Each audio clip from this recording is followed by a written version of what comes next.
নাকড়া দিঘি জামে মসজিদ গোদাগাড়ি রাজশাহী। ওনাকে তার মূল্যবান আলোচনা পেশ করার জন্য অনুরোধ করা হচ্ছে। আসসালামু আলাইকুম। আসসালামু আলাইকুম ওয়া রাহমাতুল্লাহি ওয়া বারাকাতুহু। ইন্নাল হামদালিল্লাহ নাহমাদুহু ওয়া নাস্তাঈনুহু ওয়া নাস্তাগফিরুহু ওয়া নু'মিনু বিহি ওয়া নাতাওয়াক্কালু আলাইহি ওয়া না'উযু বিল্লাহি মিন শুরুরি আনফুসিনা ওয়া মিন সাইয়্যাতি আ'মালিনা। من يهده الله فلا مضل له ومن يضلله فلا هادي له ونشهد أن لا إله إلا الله وحده لا شريك له ونشهد أن محمدا عبده ورسوله أما بعد فقد قال سبحانه وتعالى في كلامه المجيد: أعوذ بالله السميع العليم من الشيطان الرجيم من همزه ونفخه ونفسه. يا أيها الذين آمنوا اتقوا الله حق تقاته ولا تموتن إلا وأنتم مسلمون. يا أيها الذين آمنوا اتقوا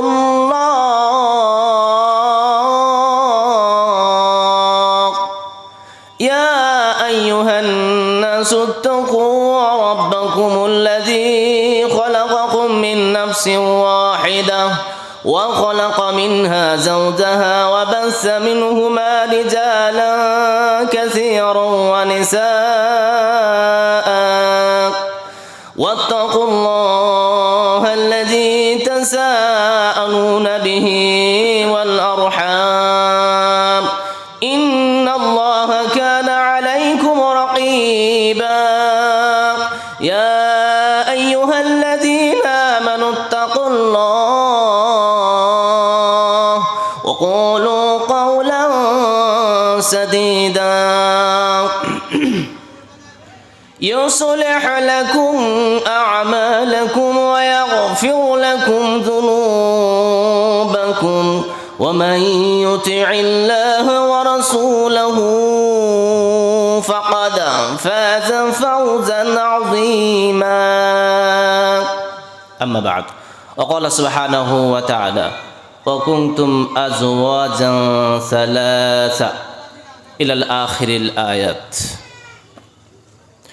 সমস্ত প্রশংসা আল্লাহ সুবহানাহু ওয়া তাআলার, যে আল্লাহ সুবহানাহু ওয়া তাআলা আমাদেরকে আল মাদ্রাসাতু হিফজুল কোরআন আস-সালাফিয়া বেজুরা এর উদ্যোগে দ্বিতীয় বার্ষিকী বিশাল ইসলামী জালসার আয়োজন করা তৌফিক দিয়েছেন এবং উপস্থিত হওয়ার তৌফিক দিয়েছেন। সেজন্য মহামনিবের দরবারে প্রশংসা জ্ঞাপন করি, আলহামদুলিল্লাহ। অন্তরের অন্তরস্থল থেকে আবার বলি সুবহানাল্লাহি ওয়া বিহামদিহি ওয়া সুবহানাল্লাহিল আযীম। দুরূদ এবং সালাম বর্ষিত হোক প্রিয় নবীর প্রতি। সবাই পড়ি আল্লাহুম্মা সাল্লি আলা মুহাম্মাদ ওয়া আলা আলি মুহাম্মাদ কামা সাল্লাইতা আলা ইব্রাহিম ওয়া আলা আলি ইব্রাহিম ইন্নাকা হামিদুম মাজিদ। আল্লাহুম্মা বারিক আলা মুহাম্মাদ ওয়া আলা আলি মুহাম্মাদ কামা বারাকতা আলা ইব্রাহিম ওয়া আলা আলি ইব্রাহিম ইন্নাকা হামিদুম মাজিদ। উপস্থিতি এবং আরও কৃতজ্ঞতা জানাই অত্র প্রতিষ্ঠানের সঙ্গে যারা জড়িত আছেন সকলের জন্যই জাযাকুমুল্লাহ খায়রান। প্রধান আলোচক সহকারে সমস্তভাবে যারা জড়িত আছেন সকলকে অন্তরস্থল থেকে মোবারকবাদ। ভূমিকা ছাড়াই আমি আলোচনায় চলে গেলাম। আমি পবিত্র কোরআনে সূরাতুল ওয়াকিয়া, সূরার নাম কি? সূরা ওয়াকিয়া। এটা পবিত্র কোরআনে 56 নম্বর সূরা। এখান থেকে 7 নম্বর একটি আয়াত তেলাওয়াত করেছি। আল্লাহ সুবহানাহু ওয়া তাআলা শুনতে চমৎকার লাগে।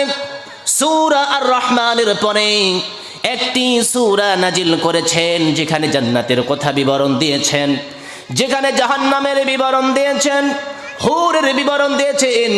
শুনলেই অন্তরটা জুড়ায় যায়। এমন একটি সূরার 7 নম্বর আয়াতে আমাদেরকে আল্লাহ পাক রব্বুল আলামিন খবর দিয়েছেন, ওয়া কুনতুম আযওয়াজান সালাসা। ও পৃথিবীর মানুষেরা, তোমরা জেনে রাখো তোমাদেরকে কিয়ামতের মাঠে 3টি ভাগে বিভক্ত করা হবে। কয়টি ভাগে? 3টি ভাগে বিভক্ত করা হবে। আল্লাহ সুবহানাহু ওয়া তাআলা তার পরবর্তী আয়াতের ভিতরে বলেন, ফাআসহাবুল মাশআমাতি মা আসহাবুল মাশআমা। তোমরা কি জানো কারা ডান দিকের মানুষ হবে, কারা ডানপন্থী মানুষ হবে? তোমরা কি জানো? আল্লাহ পাক রব্বুল আলামিনের পরে বলেন, ওয়া আসহাবুল মাশআমাতি মা আসহাবুল মাইমানা। আল্লাহ পাক তার আগের আয়াতে আল্লাহ বলেন, তোমরা কি জানো কারা ডানপন্থী মানুষ হবে, আর তোমরা জানো কারা বামপন্থী মানুষ হবে? আল্লাহ পাক রব্বুল আলামিন এরপরে বলছেন, ওয়াস-সাবিকুনাস সাবিকুন। তোমরা কি জানো কারা সামনের কাতারের মানুষ হবে, কারা সামনে থাকবে?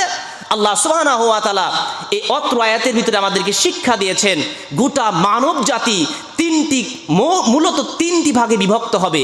একটি হবে ডানপন্থী, একটি হবে বামপন্থী, আর একটি হবে অগ্রগামী। আল্লাহ সুবহানাহু ওয়া তাআলা বলছেন, ওয়াস-সাবিকুনাস সাবিকুন।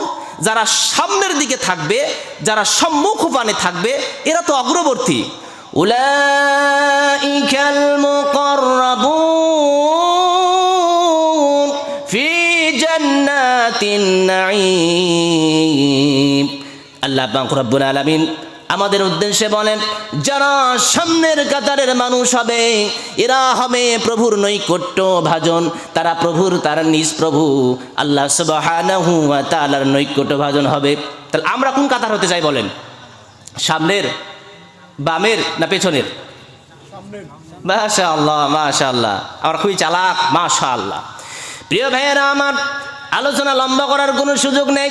আমি মাত্র 3টি কাতারের মানুষের বৈশিষ্ট্য বিবরণ করব। সামনে কাতারে কারা যাবে? আল্লাহর নবী, বিশ্ব নবী জনাবি মুহাম্মদুর রাসূলুল্লাহ সাল্লাল্লাহু আলাইহি ওয়াসাল্লাম বলেন, ইন্না উম্মতি ইয়াদখুলুনাল জান্নাহ বিগাইরি হিসাব।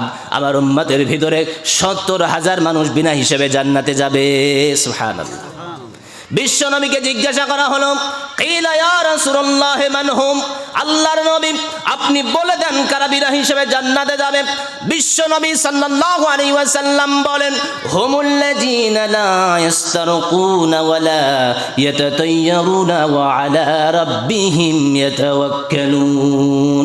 আমার আল্লাহ বলেন, বিশ্ব নবী সাল্লাল্লাহু আলাইহি সাল্লামের মাধ্যম দিয়ে বিশ্ব নবী বলেন, যারা বিনা হিসাবে 70,000 মানুষ জান্নাতে যাবে, এরা কোনো প্রকারের ঝাড়ফুঁক নেবে না, কুফরি কালাম গ্রহণ করবে না। অর্থাৎ যারা কুফরি কালাম যুক্ত ঝাড়ফুঁক আছে গ্রহণ করে না। ফর এক্সাম্পল, কুফরি কালাম কাকে বলে? এক আল্লাহ সুবহানাহু ওয়া তাআলা এর গুণগান, তার শপথ বাক্য ছাড়া পৃথিবীর কোন মানুষের নামে, কোন বস্তুর নামে, কোন মাছের নামে, কোন গাছের নামে, যার নামেই হোক না কেন, আল্লাহ সুবহানাহু ওয়া তাআলা ছাড়া অন্যের নামে যেই ঝাড়ফুঁক দেওয়া হয় একে বলে কুফরি ঝাড়ফুঁক। যেমন একটি ভাষা, হার কুসকুস হার ঝাড়ি, হার ঝাড়ি 32 খানি, পুকুরের কুমির জঙ্গলের বাঘ, হাড় মাংস ঝালা। কুফরি কালাম শিখলেন। কেউ বা মা কালীর দোহাই দেয়, কেউ বা মুহাম্মদ সাল্লাল্লাহু আলাইহি ওয়াসাল্লামের দোহাই দেয়। এক কথাই, একেবারে সিম্পল কথাই, এক আল্লাহ সুবহানাহু ওয়া তাআলা ছাড়া পৃথিবীর কোনো নবীর নামে হোক, কোনো রাসূলের নামে হোক, কোনো পীরের নামে হোক, গাছের নামে হোক, মাছের নামে হোক, দোহাই দেওয়া যুক্তকে বলা হয় শিরকি ঝাড়ফুঁক। বিষয়টা কি বোঝা গেছে? বিশ্বনবী বললেন, যারা কোনো প্রকার কুফরি কালাম নেবে না, যারা কোনো প্রকার অশুভ লক্ষণ গ্রহণ করবে না, বাড়ি থেকে বের হওয়ার সময় কুত্তার ডাক শুনেছে, বন্ধা নারীকে দেখেছে, নিজের পায়ের সঙ্গে ইটে আঘাত লেগেছে, তারা সেটাকে বধ হিসেবে নেয় নাই, কুলক্ষণ হিসেবে গ্রহণ করে নাই, বরঞ্চ তারা ওয়া আলা রাব্বিহিম ইয়াতাওয়াক্কালুন, শুধুমাত্র কেবলমাত্র আল্লাহ পাক রব্বুল আলামিনের উপরে ভরসা করবে। বিশ্বনবী সাল্লাল্লাহু আলাইহি ওয়াসাল্লাম বললেন, এরা বিনা হিসাবে জান্নাতে চলে যাবে। সুবহানাল্লাহ। তা আমরা বিনা হিসাবে জান্নাতে যেতে চাই না? উলাইকা হুমুল মুকাররাবুন, এরা হলো তার প্রভুর নৈকট্য ভাজন, তারা তার প্রভুর খুবই কাছে, জান্নাতুল ফেরদাউসের নিকটবর্তী। বলি সুবহানাল্লাহ। আমাদের নেতা কে হবে? হযরত আদম আলাইহিস সালাতু ওয়াস সালাম থেকে শুরু করে, এই boy please stop your mouth, don't. বলছিলাম যারা সামনে কাতারের মানুষ হবে, প্রত্যেকের নেতা হবে আদম আলাইহিস সালাতু ওয়াস সালাম থেকে নিয়ে শুরু করে মুহাম্মদ সাল্লাল্লাহু আলাইহি ওয়াসাল্লাম পর্যন্ত নবী রাসূলগণ। সুবহানাল্লাহ। তার আগে না, তারা তো অগ্রবর্তী, তার পেছনে পেছনে সমস্ত ভালো মানুষগণ আল্লাহ সুবহানাহু ওয়া তাআলা যাদেরকে কবুল করবেন তারা সামনের কাতারে যাবে। তাই আল্লাহ পাক রব্বুল আলামিন বলেন, ওয়াসাবিকুনা সাবিকুন উলাইকাল মুকাররাবুন। সুবহানাল্লাহ। আল্লাহ পাক যেন আমাদেরকে সামনে কাতারের অন্তর্ভুক্ত হওয়ার তৌফিক দান করেন, সকলে বলি আমিন। অর্থাৎ যারা সমস্ত প্রকার কাবিরা গুনাহ থেকে মুক্ত হবে, শিরিক তো দূরের কথা, শিরিকের গন্ধই তাদের সঙ্গে থাকবে না, সমস্ত প্রকার কাবিরা গুনাহ থেকে বিরত হবে, এবং যারা সুন্নাহ নফলে পাবন্দি হবে, আল্লাহ সুবহানাহু ওয়া তাআলার বিনয়ী হবে, আল্লাহ সুবহানাহু ওয়া তাআলা তাদেরকে আদর করে সামনের কাতারে দিয়ে দিবেন ইনশাআল্লাহ। প্রিয় ভাইয়েরা আমার, আলোচনা সংক্ষিপ্ত করে দিলাম। আমরা কোন কাতারে মানুষ আছি, আমার আলোচনার মাধ্যম দিয়ে, কোরআন এবং সুন্নাহর এভিডেন্স দেওয়ার মাধ্যম দিয়ে জানা যাবে আমরা কোন কাতারের ভিতরে আছি। এরপরে আল্লাহ পাক রব্বুল আলামিন আমাদের পরিচয় তুলে ধরার জন্য আল্লাহ রাব্বুল আলামিন বলছেন, ফাআসহাবুল মাইমানাতি মা আসহাবুল মাইমানা। তোমরা কি জানো ডানপন্থী কারা হবে? আল্লাহ পাক রব্বুল আলামিন কোশ্চেনকে অ্যাপ্লাই করেছেন, কোশ্চেনকে দিয়েছেন। কোশ্চেন দেওয়ার পরে কোশ্চেনের উত্তরটা আল্লাহ পাক রব্বুল আলামিন সূরা হাক্কা নামে একটা সূরা আছে পবিত্র কোরআনে। সূরা হাক্কা মানে হলো নিশ্চিত বিষয়, প্রমাণ, এভিডেন্স নামে আল্লাহ পাক রব্বুল আলামিন একটা সূরা নাজিল করেছেন। আল্লাহ পাক রব্বুল আলামিন যারা ডানপন্থী হবে এই সমস্ত মানুষের পরিচয় তুলে ধরেছেন। আল্লাহ পাক রব্বুল আলামিন এদের পরিচয় তুলে ধরার পরে রব্বুল আলামিন বলেছেন, এরা হবে তারা ইন্না, নিশ্চয় যারা জনাউতু, যারা ধারণা করবে তাদের রবের সামনে তাদেরকে দাঁড়াতে হবে। অর্থাৎ যাদের নিশ্চিত ধারণা থাকবে তারা আল্লাহ সুবহানাহু ওয়া তাআলার সামনে একদিন দাঁড়াবে, আল্লাহ সুবহানাহু ওয়া তাআলার সামনে বিচারের মুখোমুখি একদিন হতে হবে। এরা হলো ডানপন্থী মানুষ, মানে যারা নিখাত নির্ভেজাল তাওহীদপন্থী, এরা হবে ডান দিকের মানুষ। আমরা কি নিখাত তাওহীদপন্থী মানুষ হতে পেরেছি? নিখাত তাওহীদপন্থী হওয়ার জন্য আল্লাহ সুবহানাহু ওয়া তাআলা দ্বিতীয় নাম্বার একটা সূরা নাজিল করেছেন। সূরাটির নাম হলো বাকারা। আল্লাহ পাক রব্বুল আলামিন ডানপন্থী মানুষ হওয়ার জন্য আমাদেরকে ডাক দিয়ে বলেছেন, ইয়া আইয়ুহাল্লাযীনা আমানু দুখুলু ফিস সিলমি কাফা ওয়া লা তাত্তাবিউ খুতুওয়াতিশ শায়াতান ইন্নাহু লাকুম আদুউম মুবিন। ও বিশ্বাসীগণ, O the believer, enter into the Islam totally. তোমরা ইসলামের ভিতরে সম্পূর্ণরূপে প্রবেশ করো, সম্পূর্ণরূপে প্রবেশ করো। আল্লাহ সুবহানাহু ওয়া তাআলা যেন আমাদেরকে সম্পূর্ণরূপে ইসলামে প্রবেশ করার তৌফিক দান করেন, সকলেই বলি আমিন। প্রিয় ভাইয়েরা আমার, বিস্তারিত আলোচনা আল্লাহ সুবহানাহু ওয়া তাআলা আরেকটি সূরার ভিতরে করেছেন। সূরাটির নাম হলো বালাদ। সূরার নাম কি? বালাদ, নিরাপদ নগরী, পবিত্র নগরী। সূরা বালাদ নামে একটি সূরা আল্লাহ পাক নাজিল করে দিয়েছেন। এই সূরার ভিতরে আল্লাহ সুবহানাহু ওয়া তাআলা তার ডানপন্থী মানুষের পূর্ণাঙ্গ একটি সিচুয়েশন, পূর্ণাঙ্গ একটি সিলেবাস, পূর্ণাঙ্গ কর্মসূচি আমাদেরকে দিয়ে দিয়েছেন। কর্মসূচিটার নাম কি? আল্লাহ সুবহানাহু ওয়া তাআলা বলেন ফালাকতাহামাল আকাবা ওয়া মা আদরাকা মাল আকাবা। মানুষ তোমরা কঠিন গিরিপথে প্রবেশ করতে পারো নাই। গিরিপথ আকাবা শব্দের অর্থ হলো পাথর। আকাবা শব্দের অর্থ কি? পাথর। আকাবা হলো আরেকটি বস্তুকে, আরেকটি রাস্তাকে বোঝায়, যে রাস্তার দুই পার্শ্বে বিশাল উঁচু পাহাড় রয়েছে, আর পাহাড়ের মাঝখান দিয়ে সরু আঁকা বাঁকা যে পথ রয়েছে, একে বলা হয় আকাবা। আমার ভাইয়েরা, আল্লাহ পাক বলছেন তোমরা যে ডান দিকের মানুষ হবা, এমন পথে তো তোমরা যাও নাই। বেজোড়ার ভিতরে, রাজশাহীর ভিতরে, নাটোরের ভিতরে, পাবনার ভিতরে এমন তো কোনো পাহাড় নেই, অথচ আল্লাহ পাক রব্বুল আলামিন বললেন ও আদমের সন্তানেরা, তোমরা তো গিরিপথে চলো নাই, আঁকাবাঁকা পথে তোমরা চলো নাই, তাহলে তো আমরা ডানপন্থী মানুষ হতে পারবো না। আল্লাহ পাক রব্বুল আলামিন আমাদেরকে সেইটা বুঝান নাই। এই আকাবা দ্বারা আল্লাহ পাক রব্বুল আলামিন বুঝিয়েছেন ফালাকতাহামাল আকাবা ওয়া মা আদরাকা মাল আকাবা ফাক্কু রাকাবা। আল্লাহ বললেন যে দাস মুক্তি করা। কি মুক্তি করা? দাস মুক্তি করা। এখন কি দাস আছে? এখন তো দাস নেই।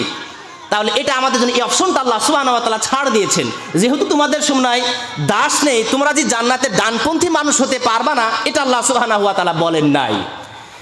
কিন্তু এর একটা আমল আমরা নিতে পারি।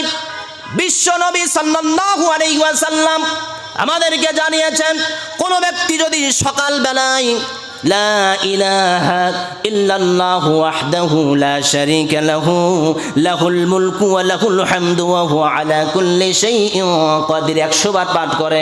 কতবার? 100 বার পাঠ করে। আল্লাহ সুবহানাহু ওয়া তাআলা একে ইসমাঈল আলাইহিস সালাতু ওয়াস সালামের বংশধর থেকে 4 জন দাসকে আযাদ করার সমান সওয়াব আল্লাহ সুবহানাহু ওয়া তাআলা আমাদেরকে দিবেন। সুবহানাল্লাহ। আমরা তো সওয়াব থেকে মাহরুম হব না, তাই কি না বলেন? আল্লাহ সুবহানাহু ওয়া তাআলা বলছেন ফাক্কু রাকাবা। আল্লাহ রাব্বুল আলামিন এর পরে বলেন আও ইতুআবু ফি ইয়াউমিন যি মাসগাবা ইয়াতীমা যা মাকরাবা আও মিসকিনা যা মাতরাবা। আল্লাহ পাক বলেন যারা ধুলাই লুণ্ঠিত মিসকিন রয়েছে, যারা মিসকিনকে খাবার দেবে, যারা দাস মুক্তি করবে, যারা মিসকিনের দুই পাটা ধুলাই লুণ্ঠিত হয়ে যায়, তার পোশাকটাই ধুলাবালি ভরে যায়, এমন শ্রেণীর মিসকিন যখন কারো বাসায় আসবে, কারো দুয়ারের ভিতরে আসবে, যারা এই মিসকিনদেরকে খাবার দান করবে, আমার আল্লাহ বলেন ইয়াতীমা যা মাকরাবা, যারা নিকটবর্তী কোনো ইয়াতীমকে দেখাশোনা করবে, ইয়াতীমকে তার হকটা দেবে, ইয়াতীমকে খাবার দান করবে, আল্লাহ সুবহানাহু ওয়া তাআলা এদেরকে ডানপন্থী হিসেবে ঘোষণা করে দিয়েছেন। সুবহানাল্লাহ। আমাদের আশপাশে ইয়াতীম নেই? ভাইজান আছে না? ইয়াতীম আছে না? বিশ্বনবী সাল্লাল্লাহু আলাইহি ওয়াসাল্লাম বলছেন, একজন ব্যক্তি এসে বলছেন আল্লাহ নবী সাল্লাল্লাহু আলাইহি ওয়াসাল্লাম, আমার হৃদয়টা অত্যন্ত কঠিন হয়ে গেছে। বিশ্বনবী সাল্লাল্লাহু আলাইহি সাল্লাম বললেন যে তোমার হাতটা রাসাল ইয়াতীম, ইয়াতীমের মাথার উপরে রাখো, ওয়া আতিমুল মিসকিন, এবং মিসকিনকে খাওয়াও, তোমার হৃদয়টা নরম হয়ে যাবে। সুবহানাল্লাহ। বিশ্বনবী শুধু তাই নয়, বিশ্বনবী সাল্লাল্লাহু আলাইহি সাল্লাম বলেন আনা ওয়া কাফিলুল ইয়াতীম ফিল জান্নাতি হাকাজা, আমি এবং ইয়াতীম জান্নাতের ভিতরে হাকাজা এভাবে থাকবো। বিশ্বনবী সাল্লাল্লাহু আলাইহি ওয়াসাল্লাম ওয়া আশারা, তিনি হাত দুইখানাকে ইশারা করে দেখালেন, দুই হাতের আঙ্গুলগুলোকে ইশারা করে দেখালেন। ইশারা করার পরে ও ফাররাজা বাইনাহুমা শাইআ, দুই আঙ্গুলের মাঝে বিশ্বনবী সাল্লাল্লাহু আলাইহি ওয়াসাল্লাম সামান্য ফাঁকা করেছেন। ফাঁকা করার পরে বলছেন আমি এবং ইয়াতীমের লালন পালনকারী এইভাবে জান্নাতের ভিতরে থাকবো। সুবহানাল্লাহ। ভাইজানের আমার, কর্মসূচি পেলেন না? সূরা বালাদ শুনেন নাই? সূরা বালাদ, আল্লাহ সুবহানাহু ওয়া তাআলা সূরা বালাদের ভিতরে আমাদের জন্য ডানপন্থী হওয়ার জন্য কর্মসূচি বলে দিয়েছেন। তাই 1 নম্বর কর্মসূচি হলো ডানপন্থী হওয়ার জন্য নির্ভেজাল বিশ্বাসী হওয়া। কি বিশ্বাসী হওয়া ভাই? কোনো ভেজাল থাকা যাবে না, কোনো শিরিক থাকা যাবে না, কোনো জুলুম থাকা যাবে না, নিশ্চিত বিশ্বাসী আমাদেরকে হতে হবে। 2 নাম্বার, আমাদেরকে দাসমুক্তি করতে হবে, যদি না থাকে আল্লাহ সুবহানাহু ওয়া তাআলা আমাদেরকে ছাড় দিয়েছেন। 3 নাম্বার, আমাদেরকে ইয়াতিম মিসকিনদেরকে খাবার খাওয়াতে হবে, তাদের দেখভাল করতে হবে। এরপরে আল্লাহ পাক বলেন, সুম্মা কানা মিনাল্লাযীনা আমানু ওয়া তাওয়াসাউ বিস-সাবরি ওয়া তাওয়াসাউ বিল মারহামা উলাইকা আসহাবুল মাইমানা। ওই যে সূরা তাফসীর, সূরা ওয়াকিয়ার তাফসীর, মাইমানা কারা, ডানপন্থী কারা, আল্লাহ সুবহানাহু ওয়া তাআলা এখানে আমাদেরকে জানিয়ে দিলেন। প্রিয় ভাইয়েরা আমার, আমরা মিসকিনদেরকে খাওয়াবো তো ইনশাআল্লাহ। যাদের আমাদের টেন্ডেন্সি আছে আমরা মাহরুম হব না, এটা একটা অত্যন্ত বড় আমল। সহিহ বুখারীর 12 নম্বর হাদিসে এসেছে, রাসূলুল্লাহ সাল্লাল্লাহু আলাইহি ওয়াসাল্লামকে জিজ্ঞাসা করা হলো, আল্লাহ রাসূল, ইসলামের ভিতরে আইয়ুল ইসলামে খায়র, ইসলামের ভিতরে কোন কাজটা উত্তম? প্রিয় নবী সাল্লাল্লাহু আলাইহি ওয়াসাল্লাম বলেন, তুতঈমুত তাআম ওয়া তাকরাউস সালাম আলা মান আররাফতা ওয়া মান লাম তারিফ। তোমরা ক্ষুধার্ত ব্যক্তিকে খাবার খাওয়াও, যারা চেনো না তাকেও সালাম দাও, যারা চেনো তাকেও সালাম দাও। সুবহানাল্লাহ। প্রিয় ভাইয়েরা আমার, বিশ্ব নবী সাল্লাল্লাহু আলাইহি সাল্লাম আমাদেরকে বলছেন, আফসুস সালাম, তোমরা মানুষকে সালাম দাও, ওয়া আতিউত তাআম, ক্ষুধার্ত ব্যক্তিকে খাওয়াও, তোমরা ক্ষুধার্ত ব্যক্তিকে খাওয়াও, ওয়া সাল্লু বিল্লাইলি ওয়ান নাসু নিয়াম, মানুষ যখন ঘুমের ঘরে থাকবে, মানুষ যখন গহীন ঘুমের ভিতরে থাকবে, ডিপ স্লিপের ভিতরে থাকবে, ও পৃথিবীর মানুষেরা, তোমরা তখন দাঁড়িয়ে তোমরা তোমাদের প্রভুর শানে, প্রভুর ইবাদতের জন্য তোমরা দাঁড়িয়ে যাও, তোমরা নামাজ পড়ো, তাদখুলুল জান্নাতা বিসালাম, তোমরা নিরাপদের সঙ্গে জান্নাতের ভিতরে প্রবেশ করো। সুবহানাল্লাহ। এই ভাই, নিরাপদে জান্নাতে যাওয়ার কি কি আমল শিখলেন বলেন তো? খালি আলোচনা সুর দিয়ে করে গেলাম, আর কিছুই বুঝলেন না, এটা হবে না। বলেন, একজন বলেন তো দেখি, নিরাপদে জান্নাতে যাওয়ার মাধ্যম কি? একজন, একটা শুধু বলি নাই তো, শুনতে হবে। সালাম, মিসকিনকে খাওয়ানো, রাত্রে উঠে সালাত আদায় করা। আমার ভাইয়েরা, এই বিষয়ে বলার জন্য মুসলমানকে তার জান এবং মালকে কুরবান করতে হবে। কি করতে হবে? জান এবং মালকে কুরবান করতে হবে, তারপরেই জান্নাত। আল্লাহ সুবহানাহু ওয়া তাআলা ডানের প্রতি সূরা বালাদের ভিতরে ডানপন্থী মানুষ হওয়ার জন্য মানুষকে উৎসাহিত করেছেন। আল্লাহ সুবহানাহু ওয়া তাআলা পবিত্র কোরআনে সূরা তাওবার 111 নম্বর আয়াত একটি নাজিল করেছেন। আমার আল্লাহ এখানে বলেন, ইন্নাল্লাহা আশতারা মিনাল মুমিনিনা আনফুসাহুম ওয়া আমওয়ালাহুম বিআন্না লাহুমুল জান্নাহ। আল্লাহ বলছেন যে মুমিনের জান এবং মালের বিনিময়ে জান্নাতকে কিনে নিয়েছেন। আল্লাহ কিসের বিনিময়ে আমাদেরকে কিনে নিয়েছেন ভাই? জান এবং মালের বিনিময়ে। জান এবং মালের সঙ্গে জান্নাত রয়েছে। আল্লাহ সুবহানাহু ওয়া তাআলা 3 নম্বর সূরা আলে ইমরান 133 নম্বর আয়াতের ভিতরে বলেন, ওয়াসারিউ ইলা মাগফিরাতিম মির রাব্বিকুম ওয়া জান্নাত আরদুহাস সামাওয়াতু ওয়াল আরদ উইদ্দাতু লিল মুত্তাকিন। আযান হচ্ছে।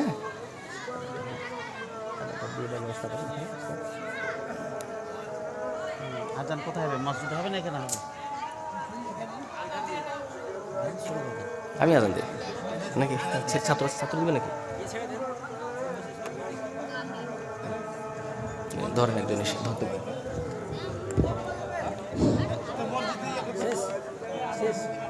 তো আজান দেবে এখানে? শেষ করে দিই উস্তাদ। তো আমরা যা আলোচনা শিখলাম প্রিয় ভাইরা আমার, আজান দেবে? আমরা ইনশাআল্লাহ, আমি ফিনিশিং দিয়ে দিচ্ছি। হ্যাঁ, আমরা ইনশাআল্লাহ নিখাত বিশ্বাসী হবো তো ইনশাআল্লাহ। আমরা ইয়াতিম মিসকিনকে খাওয়াবো ইনশাআল্লাহ। হ্যাঁ, ইয়াতিমদের প্রতি ইহসান করবো ইনশাআল্লাহ। আল্লাহ পাক আমাদের প্রতি ইহসান করবেন। যিনি আসমানে আছেন তিনি আমাদের প্রতি ইহসান করবে। আল্লাহ সুবহানাহু ওয়া তাআলা আমাদেরকে অগ্রগামী ডানপন্থীদের অন্তর্ভুক্ত হওয়ার তৌফিক দান করেন। সকলে বলি আমিন। রব্বি গফিরলি ওয়ালি ওয়ালিদাইয়া ওয়ালিল মুমিনিনা ইয়াওমা ইয়াকুমুল হিসাব। আল্লাহুম্মা রব্বানা আতিনা ফিদ দুনিয়া হাসানা ওয়া ফিল আখিরাতি হাসানা ওয়া কিনা আযাবান নার। আমিন। আল্লাহুম্মা ইন্নী আউযু বিকা আন উশরিকা বিকা ওয়া আনা আ'লামু ওয়া আস্তাগফিরুকা লিমা লা আ'লামু। আসসালামু আলাইকুম ওয়া রাহমাতুল্লাহি ওয়া বারাকাতুহু।